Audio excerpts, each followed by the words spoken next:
Тугандар, ассаламу алейкум. Күнгө 11-жыл 2023-жыл.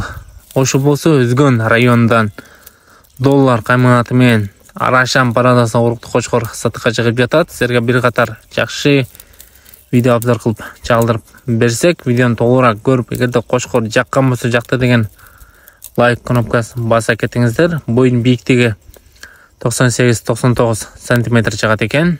Жашы 2 тиш. Кулагынын узундугу 22 сантиметр чыгат. Кулагынын боюн өлчөгөнүбүз дагы видеого кошуп кеттик. Видеону толугураак көрүп, лайк басып, достор менен поделиться кылып бөлүшөбүз. Сиздер канча лайк бассаңыздар бизге ошончо жакшы. Кыргызстан любой булуң бурчуна доставка уюштуруп берет экен. Ал жагын сүйлөшөбүздөр. Бул жагы Өзбекстан, Казакстанга дагы доставка бар экен. Куйругунда разрез бар. Жүндөр кылчык, жакшы. Достор, баасыны 1700 доллар сурап жатат экен. Келип жеринен содурлашып сатып алыңыздар. Алла насип кылса, жакшы чыгарыштарды кылып турабыз. Биздин каналды калтырбай көрүп туруңуздар.